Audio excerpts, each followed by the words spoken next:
ఓం నమో వెంకటేశాయ. బ్రహ్మ కడిగిన పాదము, బ్రహ్మము తానైన పాదము అంటూ పదకవిత పితామహుడు కీర్తించిన దివ్య చరణాల పేరేంటి? శ్రీ మహావిష్ణువు అంశగా కలియుగ దైవం శ్రీ వెంకటేశ్వర స్వామి తొలిసారిగా భూలోకంపై అడుగుపెట్టింది ఎక్కడ? ఈ ఆసక్తికర విషయాలను తెలుసుకోవాలంటే ఈ వీడియోను స్కిప్ చేయకుండా పూర్తిగా వీక్షించండి. కలియుగ ఆరంభంలో శ్రీనివాసుడు వైకుంఠం నుంచి భూలోకానికి భక్తులను అనుగ్రహించడానికి సప్తగిరిలోని నారాయణగిరిపై తొలిసారిగా మోపిన పాదాలే శ్రీవారి పాదాలు. శ్రీవారు స్వయం వ్యక్త సాలగ్రామ అర్చావతారంలో కొలువై తిరుమల క్షేత్రంలో భక్తుల పూజలు అందుకుంటున్నారు. భాద్రపద మాసం శుక్లపక్షం ద్వాదశి తిథి రోజు సోమవారం సిద్ధయోగంతో కూడిన శుభముహూర్తంలో శ్రీవారు అర్చావతారంలో వెంకటాద్రి శిఖరంపై కొలువయ్యారని పద్మపురాణం పేర్కొంటోంది. సాక్షాత్తు సృష్టికర్త బ్రహ్మదేవుడు స్వయంగా శ్రీవారి పాదాలను కడిగి పరవశించినట్లు పురాణోక్తి. తిరుమలగిరిలోనే ఎత్తైన ప్రాంతం నారాయణగిరి.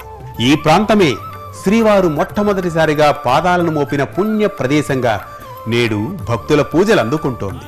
తిరుమలేశుని ఆలయానికి 4 కిలోమీటర్ల దూరంలో అతి ఎత్తైన పర్వత ప్రాంతంగా అలరాడుతున్న నారాయణగిరిపై శ్రీవారు తొలి పాదం మోపారు. కాగా శిలాతోరణం వద్ద రెండో పాదం మోపి ఆనంద నిలయంలో అర్చాస్వరూపంగా వెలిశారని ఓ కథనం. ఈ ప్రదేశంలో శ్రీవారి పాదాలు సుమారు 13 అంగుళాల పొడవుతో పూజనీయంగా దర్శనమిస్తూ ఉంటాయి. చుట్టూ ఎత్తైన చెట్లు, కొండా కోనల మధ్య చక్కటి ప్రకృతి సోయగాల నడుమ శ్రీవారి పాదాలను తనివితీరా సేవించుకున్న భక్తులు అక్కడి నుంచి కింది భాగంలో కానవచ్చే తిరుమలేశుడి దివ్య సన్నిధానాన్ని, వేల కోట్ల తేజోమయ కాంతులతో ధగధగాయమానంగా వెలిగిపోయే బంగారు గోపురాన్ని తిలకించి ఆధ్యాత్మిక తన్మయత్వాన్ని పొందుతారు. ప్రతిరోజు ఉదయం 6 గంటల నుంచి సాయంత్రం 6 గంటల వరకు భక్తులు శ్రీవారి పాదాలను దర్శించుకోవచ్చు. నారాయణగిరి చేరుకున్న భక్తులు శ్రీవారి పాదాలను దర్శించుకోవడానికి వీలుగా మెట్ల మార్గం ఉంది. శ్రీవారి పాదాలను దర్శించుకున్న భక్తులు ప్రదక్షిణలు చేసి నేతి దీపాలు వెలిగించి కొబ్బరికాయలు కొట్టి మొక్కులు తీర్చుకుంటారు.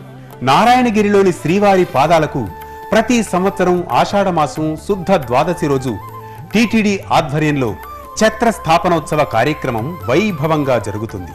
అర్చకులు సుగంధభరిత మంగళ ద్రవ్యాలతో శ్రీవారి పాదాలకు అభిషేకం నిర్వహించి ధూప దీప నివేదనలు సమర్పిస్తారు. ఇక తిరుమలకు ప్రధాన జలవనరులైన కళ్యాణి డ్యాం, కుమారధార, పసుపు ధారలకు నారాయణగిరి పర్వత ప్రాంతం నుంచి జాలువారే జలపాతాల నుంచి నీరు వస్తుంది. స్వామి పాదం తాకిన పరమ పుణ్య ప్రాంతం నుంచి తిరుమలగిరిలో లభించే ప్రతి నీటి బొట్టును భక్తులు అఖిలాండకోటి బ్రహ్మాండ నాయకుడి దివ్యామృత ప్రసాదంగా స్వీకరిస్తారు. ఇక శ్రీవారి పాదాల మండపం చెంత టీటీడీ భక్తుల సౌకర్యార్థం జలప్రసాద కేంద్రంతో పాటు ఇతర సౌకర్యాలను సమకూర్చింది.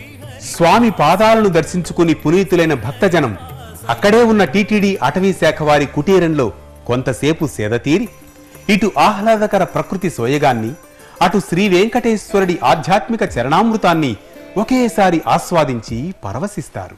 చూశారుగా, ఈసారి మీ తిరుమల సందర్శనలో భాగంగా తిరుమల నారాయణగిరిపై నెలవైన శ్రీవారి పాదాలను దర్శించుకోండి.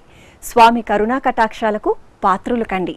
మరిన్ని ఆసక్తికర వీడియోల కోసం ఎస్వీబీసీ టీటీడీని సబ్స్క్రైబ్ చేయండి. ఈ వీడియోను లైక్ చేయండి, షేర్ చేయండి. మా నోటిఫికేషన్ల కోసం కింద ఉన్న బెల్ ఐకాన్ను ప్రెస్ చేయండి. Please subscribe SVBC TTD.